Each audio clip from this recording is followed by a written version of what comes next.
और नशे की ओर अग्रसर ना हो। और जो ये नशा इस प्रदेश में प्रचलित रूप से धुंध नशा हो रहा है, तो इसके लिए कहीं ना कहीं सरकार जिम्मेदार है। क्षेत्रीय विधायक, क्षेत्रीय पार्षद को ये पता है कि मेरे मोहल्ले में क्या कारनामे हो रहे हैं, क्यों वो मौन है? कहीं ना कहीं भैया उसको भी जेब गरम होती है। भाजपा हो चाहे कांग्रेस हो, जितने भी मुख्यमंत्री विधायक आज तक रहे हैं, तो मैं इस मृत्यु का जो श्रेय जाता है, इसकी जो सजा मिलनी चाहिए वो उत्तराखंड के राजनेताओं को मिलनी चाहिए। क्यों? इन्होंने इस प्रदेश को इस ओर धकेल दिया है आज। और हमारे टेरी में तो पहले से ही राजशाही रही है, और आज भी इतना दुर्भाग्य है कि लोग श्रीदेव सुमन जी की जयंती पर श्रीदेव सुमन को श्रद्धांजलि अर्पित करते हैं, लेकिन श्रीदेव सुमन को सच्ची श्रद्धांजलि उसी दिन अर्पित होगी जिस दिन टेरी से माला राजा लक्ष्मी शाह का कुनबा उखड़ेगा। बार बार लोग उसको मोदी के नाम से वोट दे रहे हैं, तो क्या जिस राज परिवार ने जो है एक आंदोलनकारी युवा की जान ली, 84 दिन तक वो भूखा रखा और उसके प्राणों की आहुति गई, वैसे अब बॉबी कुमार के साथ ही खिलवाड़ कर रहे हैं? क्या सचिवालय के अधिकारी से हमारा मिलने का कर्तव्य नहीं है? हम वहां जा सकते हैं, अपने क्षेत्र की बातें रख सकते हैं, सचिवालय के अधिकारी हमारा फोन नहीं उठाते। क्या नाम हुआ भैया? हाँ नमस्कार, मेरा नाम शिवम चमोली है। शिवम भैया, जब वो हादसा हुआ आपने देखा किस तरह से? नहीं, मैं अभी हाल ही में यहाँ पर आए हूँ, यहाँ पर हमारे क्षेत्रीय लोगों ने लगा रखा है, लेकिन ये बहुत दुर्भाग्यपूर्ण विषय है कि इस प्रदेश में, युवा प्रदेश है ये, उत्तराखंड 25 साल का हो गया है, और इस प्रदेश में हमारे राजनेताओं ने सिर्फ और सिर्फ नशा बांटा है। ना ही इस पूरे प्रदेश में कहीं रोजगार के आयाम है, नहीं कहीं किसी विधायक, किसी मंत्री, मुख्यमंत्री के माध्यम से कोई कंपनियां पहाड़ों में है कि जिससे लोग पहाड़ी क्षेत्रों में हो, मैदानी क्षेत्रों में हो, रोजगार करें। उसमें टाइम टेबल बनता कि जो 10वीं पास, 12वीं पास, इंटर पास, कॉलेज, जो ग्रेजुएशन लड़के हैं, उनको एक रोजगार मिलता हो। लड़कों ने सबसे मतलब जो उनको अच्छा लग रहा वो क्या है कि वो एक तो बेरोजगारी से परेशान है और उनके पास एक ही मुद्दा बचा, वो कर रहे हैं नशा।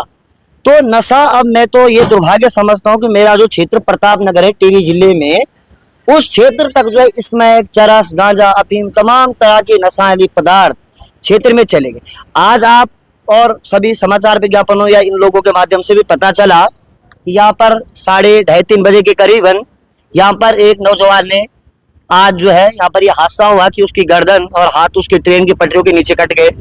और हमारे सुनने में कि तमाम लोगों ने उसे समझाया, प्रयास किया कि हटाया जाए, लेकिन वो नशे में इतना मदमस्त है कि उसको होश नहीं है कि मैं किसी घर का एक चिराग हूँ, मेरे माँ बाप ने मेरे को कैसे दुख तकलीफों से पाल पोस कर बड़ा किया, और वो बेटा आज जो अपने प्राणों की आहुति देने को तैयार हो गया। तो मैं तो सिर्फ और सिर्फ, चाहे भाजपा हो चाहे कांग्रेस हो, जितने भी मुख्यमंत्री विधायक आज तक रहे हैं, तो मैं इस मृत्यु का जो श्रेय जाता है, इसकी जो सजा मिलनी चाहिए वो उत्तराखंड के राजनेताओं को मिलनी चाहिए। क्यों?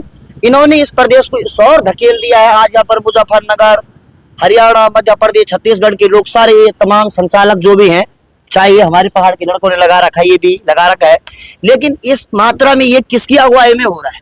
अगर माना आप सरकार कहती है कि कहीं 15, 16, 20 साल का बच्चा काम कर रहा है, तो वो नाबालिग हम लेबर कोड ले जा रहे हैं, मतलब परेशान करने का एक प्रोपगंडा। अगर वो रोजगार कर रहा है, सही दिशा में है। अगर माना ये बच्चे कबाड़ा उठा रहे हैं, इन बच्चों की उम्र कितनी है? 13 साल, 14 साल, मजा 20 साल।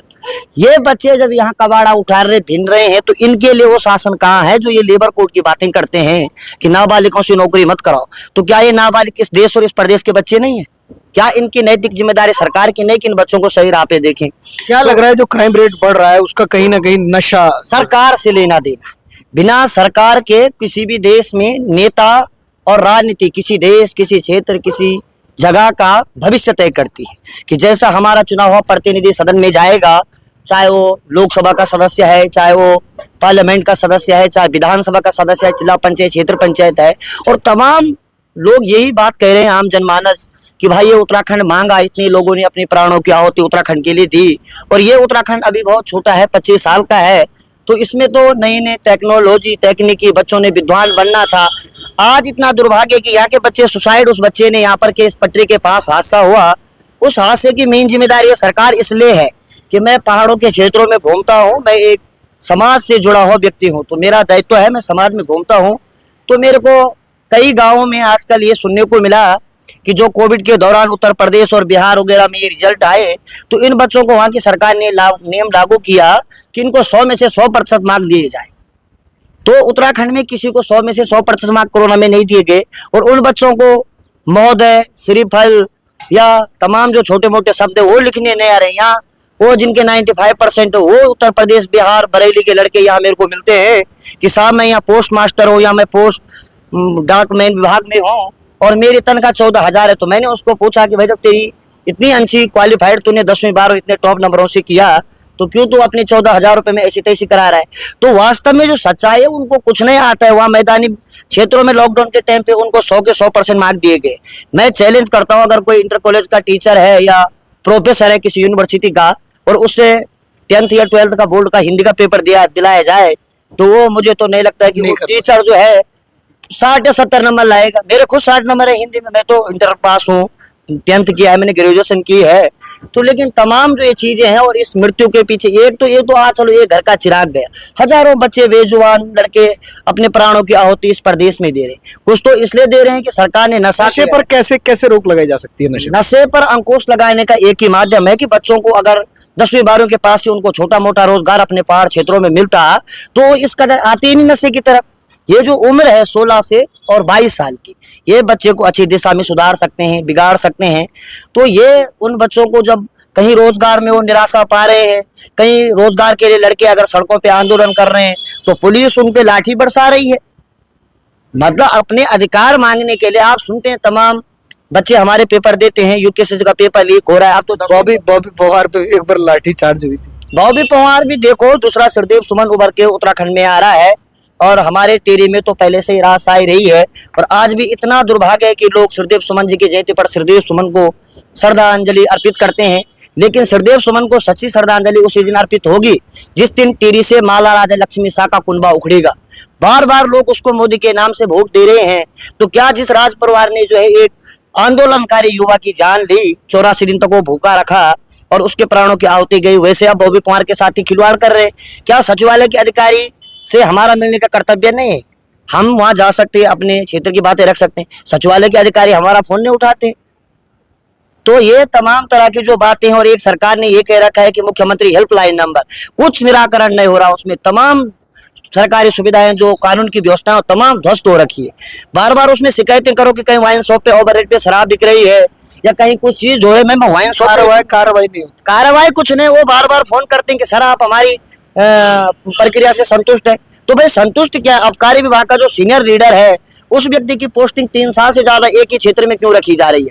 क्या एक जो है क्षेत्रीय अधिकारी जो राजस्व विभाग का कर्मी है पटवारी, अगर उसको आप 2-4 हजार रुपए अपने काम के लिए नहीं देंगे तो आप पे जो है अलाने फलाने धाराओं में मुकदमा डाल देगा। अब आम आदमी गांव में तो शर्म की बात होती कि किसी की जमानत देना, जमानत का मतलब कि किसी को कोर्ट में जमानत देना, तो गांव में तो इस प्रकार की भी सुविधा नहीं है। और मैं समझता हूं कि किसी भी क्षेत्र में कोई राजस्व कर्मी हो, कोई पुलिस का जवान हो, कोई तहसीलदार हो, कोई एसडीएम हो, उसको साल भर से ज्यादा उस स्थान पे न रखा जाए। अगर वो रखेगा तो वो खनन माफियों से, शराब माफियों से, नशा तस्करों से उसका एक बहुत गहरा संबंध हो जाता है और उसको पता होता कौन व्यक्ति यहाँ, क्या सरकार को पता नहीं कौन तथाकथित व्यक्ति यहाँ नशा बेच रहा है। मेरे को तो नहीं लगता कि उत्तराखंड का कोई पहाड़ का एक भी लड़का यहाँ नशा बेचता होगा। यहाँ सारे जो आ रखे हैं इनका कोई मूल निवास नहीं है, कुछ नहीं। ये किसके दम पे, किसकी अगुवाई में ये बेच रहे हैं शराब? यहाँ गांजा बिकता है, क्या आपको पता नहीं कहाँ मिलता है गांजा? क्या मेरे को पता नहीं? क्या आप सबको पता है गांजा कहाँ मिलता है? क्या पुलिस के आला अधिकारियों को पता नहीं है?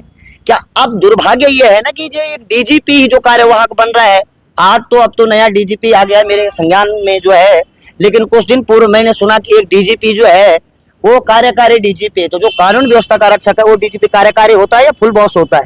और वो चीफ मिनिस्टर को, मुख्यमंत्री को बधाई देता है कि आपने केदारनाथ सीट में इतनी वोटों से विजय हासिल किया सनोटियाल जी ने। तो क्या एक जो कानून का रखवाला है जो डीजीपी महोदय है, क्या उसको किसी पार्टी विशेष का होना चाहिए? नहीं होना चाहिए। बहुत बड़ा दुर्भाग्य है। और हम तो सारे बद्री विशाल भगवान से प्रार्थना कर रहे हैं कि लोगों के बच्चों को सुबुद्धि सुबाणी आए और ये बच्चे अपने काम धाम करे और नशे की ओर अग्रसर ना हो। और जो ये नशा इस प्रदेश में प्रचलित रूप से धुंध नशा हो रहा है, तो इसके लिए कहीं ना कहीं सरकार जिम्मेदार है। क्षेत्रीय विधायक, क्षेत्रीय पार्षद को ये पता है कि मेरे मोहल्ले में क्या कारनामे हो रहे हैं, क्यों वो मौन है? कहीं ना कहीं भैया उसको भी जेब गर्म होती है। तो बहुत बड़े दुर्भाग्य की बात है कि आज उस बच्चे ने अपने प्राणों की आहुति दी। हम तो परमपिता से ये प्रार्थना करेंगे कि मृत्यु आत्मा को अपने श्री चरणों में स्थान दे और शोकुल परिवार को इस दुख की घड़ी में सहनशीलता प्रदान करे। लेकिन ऐसे कितने घरों के चिराग बुझेंगे? मैं यहाँ पर आता हूँ तो कल एक सज्जन वहां पर भी लेटा हुआ था, किसी ने बोला वो मर रखा, मैंने कहा नहीं नहीं, साल के दिन कौन मर गया, थोड़ी देर में उसको हिलाया किसी दोस्त ने तो वो खड़ा उठ गया। तो ये नशा जो है, चरस, गांजा, अफीम, दारू, पहाड़ों में किसी की माना भांग के लिए अपने भांग के पेड़ लगा रखे हैं चटनी के लिए, वो बहुत बढ़िया होता है, पुलिस के जवान वहां जा रहे हैं उसको तहस नहस कर रहे हैं। ये गांजा कहाँ से आ रहा है? पहाड़ से नहीं आ रहा है, आ नीचे से रहा है।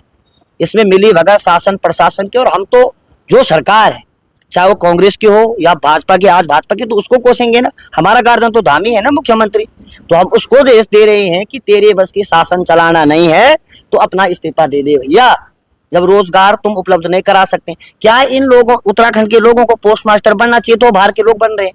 तो ये बहुत बड़े दुर्भाग्य का विषय है। और मैं आप बहुत ही संघर्षशील जो हमारे पत्रकार साथी, आपको मेरा प्रणाम है कि आप इन खबरों को पहुंचा रहे हैं, और हमें आशा है कि ये वीडियो चले और लोग इसको देखें और लोगों के बच्चों को अच्छी शिक्षा सुविधा दो। आज सरकार 2 किलो चावल दे रही, आटा फ्री दे रही, उसकी जरूरत नहीं है। आप अच्छी शिक्षा किसी को देंगे और अच्छा स्वास्थ्य देंगे तो लोगों को फ्री में पलने की आदत नहीं, सब लोग सक्षम है। और पहाड़ के लोग बड़े स्वाभिमानी होते हो, अपने जमीर को कभी नहीं खोएंगे। ये 2 किलो आटा चावल जिसको मिल रहा है, किसको मिल रहा है, हमारे सामने लाओ। तो तमाम महंगाई है, लोगों की जेब में पैसा नहीं है, नशे की बात को लेके भी है। कहने का तात्पर्य ये भी कि आए दिन सड़कों में हादसे हो रहे हैं। सरकार, पुलिस वालों का काम क्या रह गया कि पुलिस वाले अब चालान तक सीमित है, उनका काम ये है और उनका काम कुछ नहीं। क्या इनको ये गड्ढे नहीं दिखते? क्या है वो पीडब्ल्यूडी मिनिस्टर, पीडब्ल्यूडी मिनिस्टर का काम होता कि वो गड्ढा मुक्त रोड उत्तराखंड को देता। ये आज बड़े बड़े पोस्टर बैनर लगा रहे हैं, जहाँ कूड़ा, यहाँ कूड़ा गिरा होगा और कल किसी वीआईपी का प्रोग्राम यहाँ होगा तो यहाँ हरी हरी जालियां टांग देंगे नगर निगम से उस कूड़े को छिपा के। तो छिपाना काम नहीं है, उसको सही ठिकाने पे लगाना। और पहाड़ों में ये सुरंगें खोदी जा रही है, वो 2-2 पैसे के इंजीनियर, अनपढ़ इंजीनियर। क्या सिलक्याला टनल में इतना बड़ा हादसा पिछली बार नवंबर में हुआ, 41 मजदूर वहां फंसे, वो भी तो हमारे भाई थे। अगर वहां खुदा ना खास हो तो बाबा बौखना की कृपा से निकल गए, कोई हादसा हो जाता तब। तो तमाम सड़क से लेके, स्वास्थ्य से लेके, शिक्षा से लेके जो ज्वलंत मुद्दे इस प्रदेश के हैं, वो तो अब ये रह गए हैं कि आने वाले टाइम में पहाड़ के लोगों को बुरांस भी जो है तोड़ने की अनुमति लेनी पड़ेगी। उस पर ठेकेदार कोई गुप्ता या यादव जी होंगे, जो मुख्यमंत्री, चीफ मिनिस्टरों के प्यादे होंगे, जो उनको गुलदस्ता देते होंगे। और हम तो बॉबी पवार को भी नमन करते हैं कि वो उत्तराखंड के बच्चों की आवाज को बुलंद कर रहा है। तो कहने का तात्पर्य यही है कि जितना हो सके गार्जियनों को अपने बच्चों पे भी ध्यान देने की बहुत आवश्यकता है। बात करने के लिए ठीक। तो ये तमाम बातें आपके सामने है, और देखिएगा भैया ने जो है बड़ी खूब बात कही है। सबसे पहली जो बात कही है वो नशे को लेकर कही है। वाकई उत्तराखंड का जो युवा है वो नशे की जद में जा चुका है, और आप देखिएगा जगह जगह पर नशा हो रहा है, नशा बिक रहा है। एक तरफ अभियान चलाया जाता है कि 2025 तक नशा मुक्त कर दिया जाएगा, और दूसरी तरफ हर क्षेत्र में नशे का हब बन चुका है और बड़ी भारी मात्रा में नशे की खरीद फरोख्त चल रही है। और उत्तराखंड का जो बेरोजगार युवा है वो नशे की जद में जाता हुआ नजर आ रहा है। अब उत्तराखंड का भविष्य आप लोगों के हाथ में है, इसको किस तरह से बचाना है। और भैया से जितनी बातें हुई हैं वो भी आपके सामने है। मैं निवेदन करूंगा वीडियो को ज्यादा से ज्यादा शेयर कीजिएगा ताकि तस्वीरें आमजन लोगों तक भी पहुंचे, और इस प्रदेश के जो मुखिया हैं सीएम पुष्कर सिंह धामी, उन तक भी ये तस्वीरें पहुंचे। आप बने रहिएगा खबर से लेकर असर तक।